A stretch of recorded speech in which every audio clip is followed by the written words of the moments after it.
Welcome to another episode of The Brand Called You, a podcast and podcast show that brings you leadership lessons, knowledge, experience, and wisdom from thousands of successful individuals from around the world.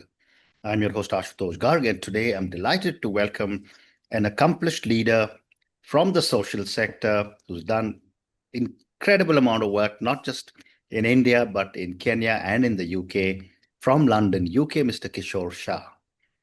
Kishore, welcome to the show. Thank you for having me.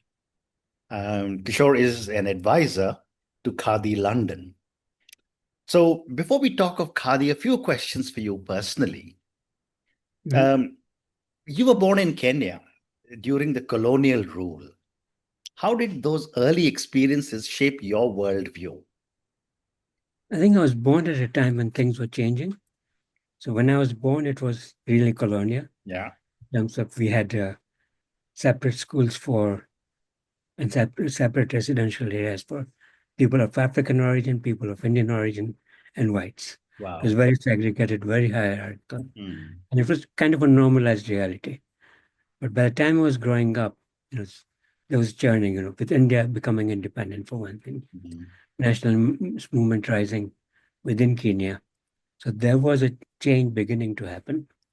And with Ghana getting independence when I was still in primary school, Mm. and then rapidly, had Nigeria, and then coming to East Africa, I started getting Mm. countries becoming independent. So there was an excitement. Yeah, yeah, yeah. So that change was affecting me also, and I got excited with that. Mm.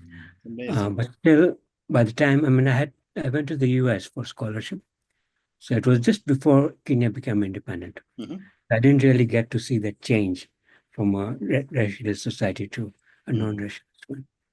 How But amazing. I think, and then I also was, as a child, when there was a movement called Mau Mau movement, Mhm. was a rebellion, and the repression was very harsh from the Mm. side of the British.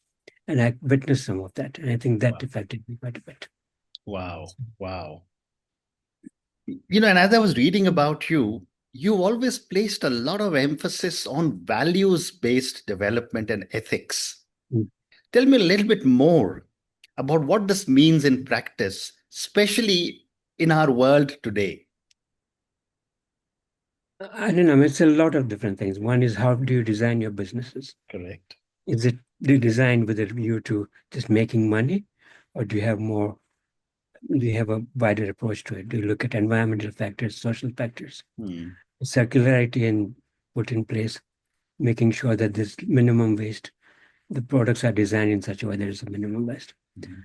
And I think also the human factor, and apart from the social factor, is that what your relationships are within the company. I mean, Hmm. is it a hierarchical company, or are you moving towards a more democratic setup Mhm. where everybody has got an equal say, and the the range of pays is, there's less inequality.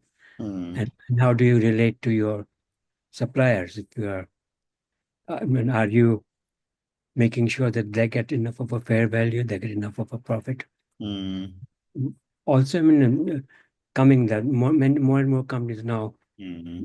passing on a part of the profit to the suppliers, Yeah, and we're trying that experiment ourselves also. So I fascinating. think those are the things you really need to look. Fascinating. And how did your professional journey uh, shift with the turn towards sustainability and regenerative thinking? I think I started, my professional journey, I started as a volunteer Hmm. with the Sarvadi movement, which Right. is an Yes. ideal, I think, in an ideal sense, is a regenerative concept of where the society should go to. And I was lucky to join it at a time when Vinoba was still alive. Yeah. And I had another mentor, Dhiren Majumdar, who was really a field person. Mm. He was considered to be one of the three people in the movement after Vinoba. It was Dhiren Majumdar, Mm. my mentor, Prakash Narayan, and Dada Yeah. Dharmadikari. So I was lucky to have that.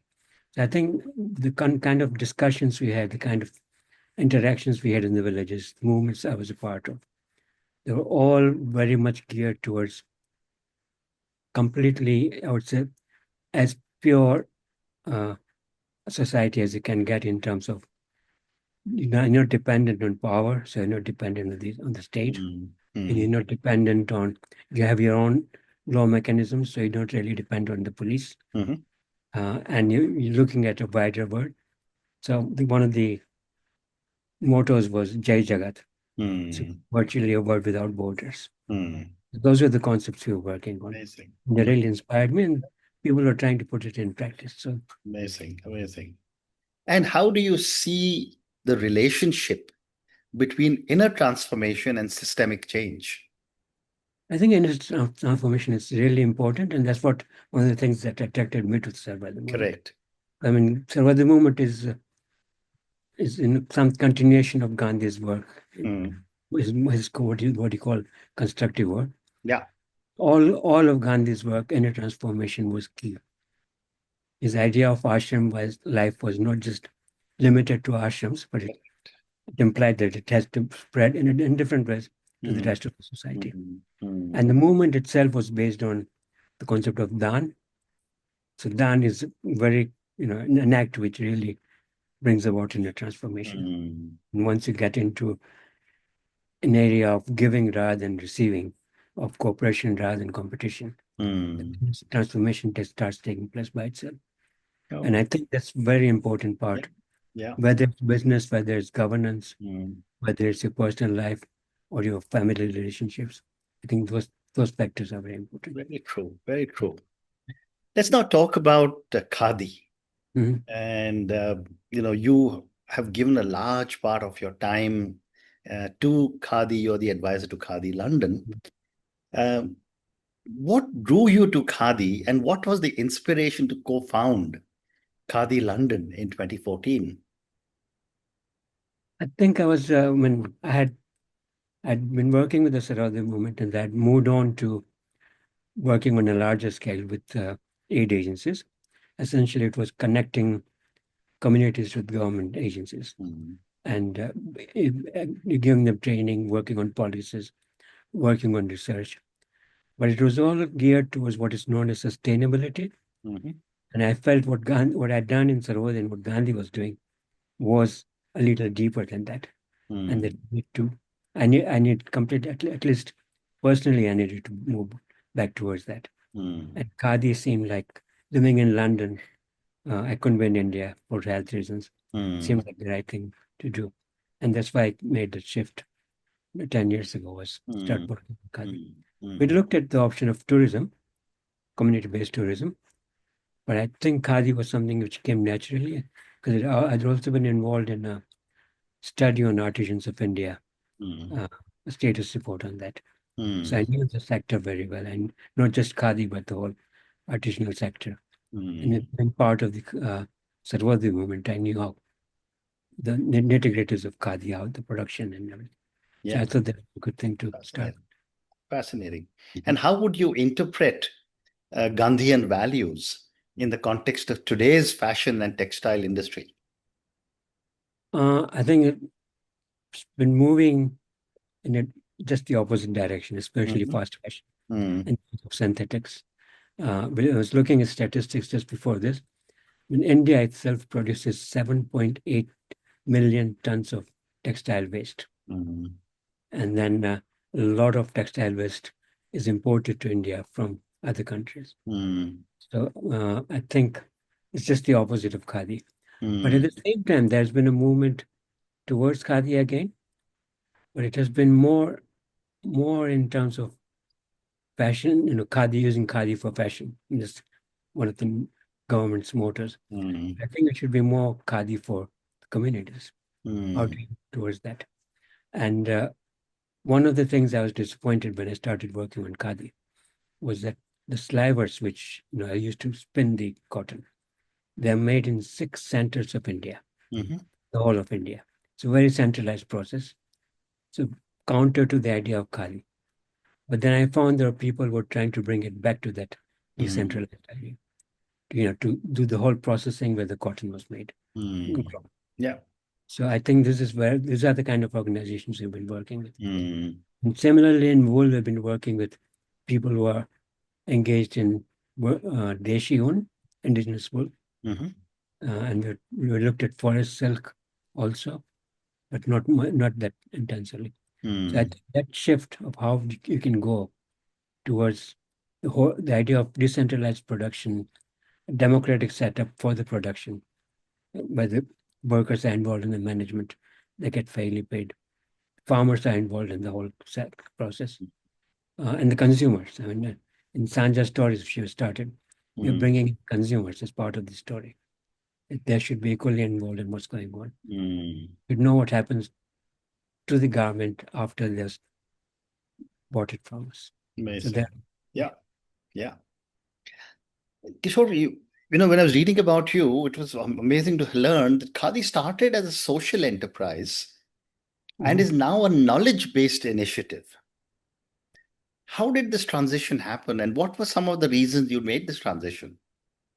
When we started as a supplier and we were supplying, we found that ethically conscious designers, especially young designers, Mm.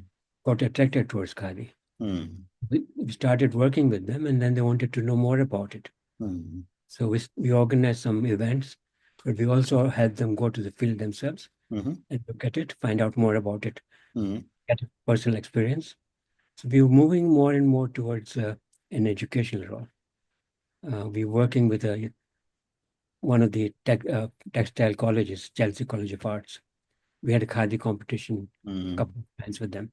And then the students who won the competition would interact with the organizations anyhow Mm. for for bringing that designs to a production stage. Mm. And so there was an educational role we were playing Yeah. increasingly. Yeah.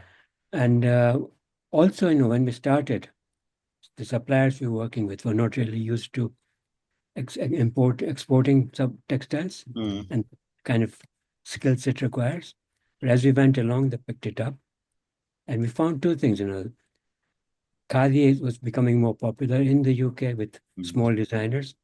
They were making their own contacts. We were helping them make those contacts. And the suppliers were becoming more efficient at meeting the demands of Mm. for demands. So we thought there was no more a need for middlemen, Mhm. but we have a very good network. We have knowledge base, so that we felt was the best way would be to shift to a knowledge based Mm. organization. Mm. Uh, Fascinating. Fascinating. How do you define regenerative textiles, and how does Khadi fit into this vision? I think first to begin with, I mean, regeneration, because most of the textile, one is they're coming from synthetic. We Mhm. avoid that because of the negative effects it has on the environment, on Right. oceans. Right. So we're very much focused on natural fibers. Mm. But even within natural fibers, if you look at cotton, most of the cotton now grown in India, Mhm. which is um, BT cotton, which is genetically modified, Mhm. and it's proved on the field to be more harmful than it was thought it would be when it was introduced. Mhm. So what we're looking at is method of production in cotton, Mhm. which is based, if possible, on indigenous seeds, reviving those, but also uh, methods of farming, which are both, it's not just organic, but you need to have multi-cropping, you need to have crop rotations to make sure the soil gets enriched rather than depleted. Mm. The soil is being regenerated. So Mm. that's one phase of it. But then if you move down to the production in terms of spinning, weaving, and the other processes, again, you'll be looking at optimal use of energy at maximum benefits to the community where the Mm. cotton is produced or where they're doing the spinning and weaving. Mm. And also, how can it be sustained in those levels? And I think similarly, right now, one of the things which Khadi London is doing, Mm. collaborators in India, is looking at how to convert textile waste into reconvert it into textile Mm. using a Khadi technology. Mm. Very So we've interesting. we've done we've done a pilot project with the uh, British Council providing the small funding Mhm. and working closely with the University of Arts London here. Mm. It's been very successful. It has been exhibited in Bharat Tex, in the British Council in India, and now it's going to be exhibited in London. See. And So how do you engage with artisans in India while promoting ethical trade abroad? I think it's mostly the two ways. One is through the organizations who are working with the artisans, Mm. because both and directly with people like students who worked with, who worked with artisans, or where people go out from here and Mm. working with artisans. So it's both the kind of things. Mm. One is through organizations, and the other one, where possible, directly also, just to get an experience. Mm. You wouldn't like to undermine the organizations or the businesses who are Mm. working with artisans. Mm. Well said. Could you tell us about the Sanja Stories and how it connects to the values of Khadi London? To begin with, you're making it with organic cotton Uh-huh. and regeneratively cultivated cotton. We know who was will be producing the cotton. For each batch, it might be a different farmer or a different farmers group.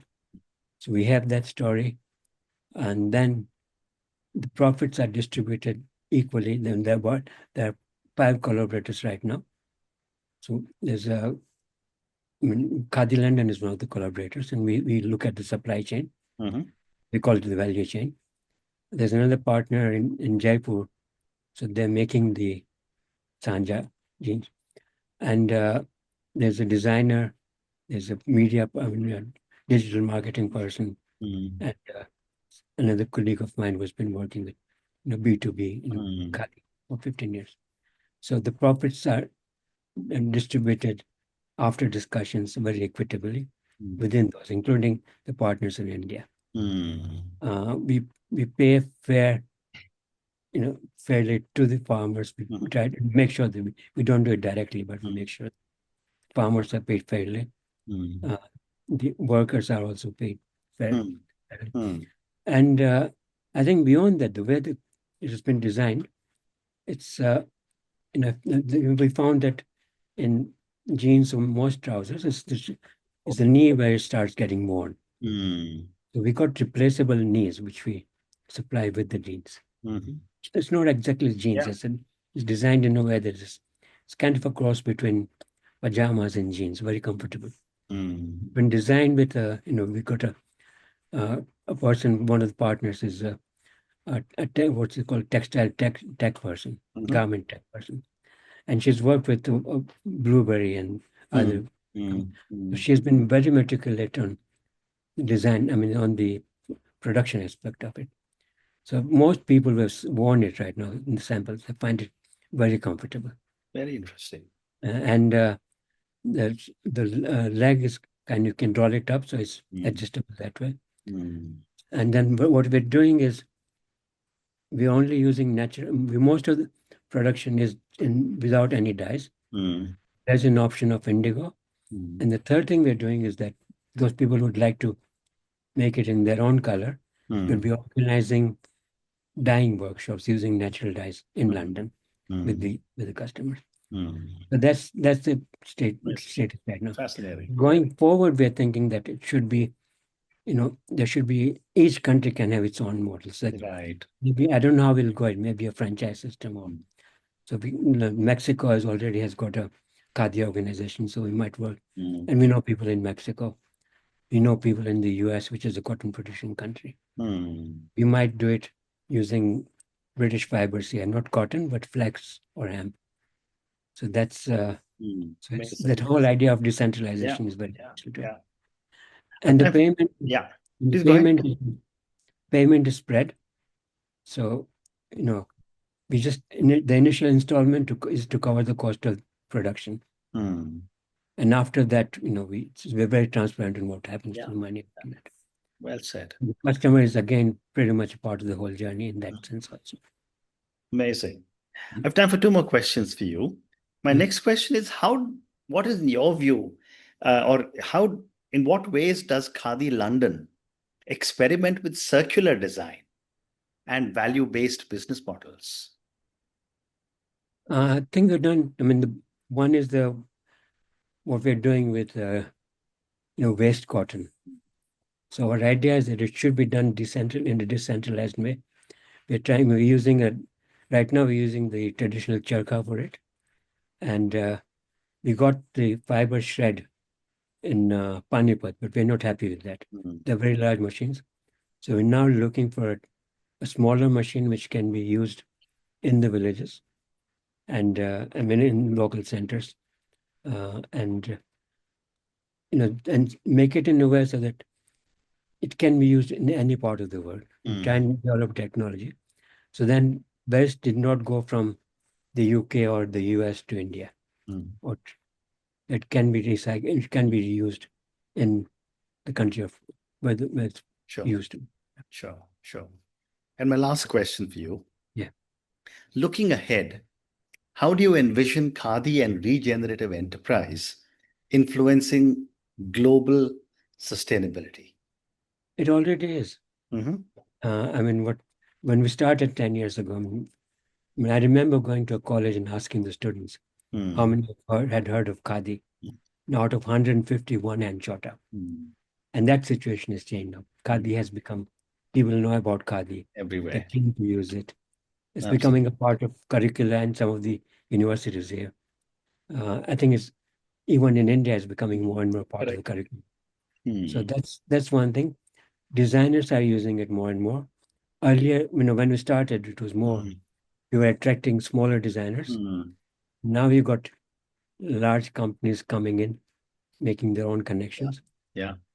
But more than that, I think is the whole concept of khadi. So it's not just Mm. the Mm. khadi made in India. Yeah. So there's a movement now in the US Mm. and in England and UK also, where they're using local fiber. So in UK, there's something called Fiber Shed. Mm-hmm.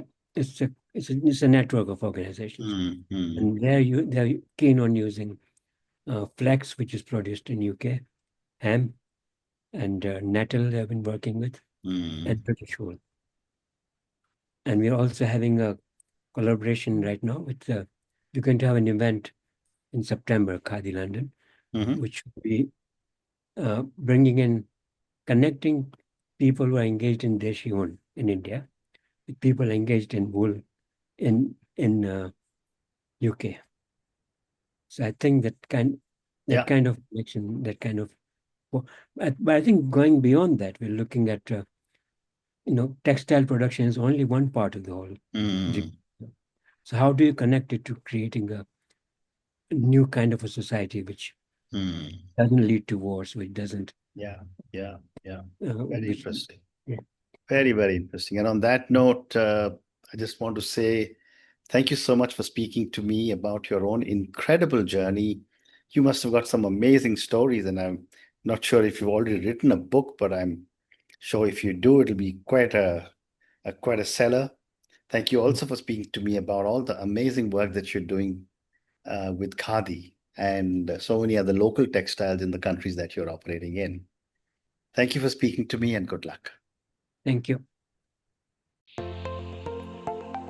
Thank you for listening to the Brand Called You videocast and podcast, a platform that brings you knowledge, experience, and wisdom of hundreds of successful individuals from around the world.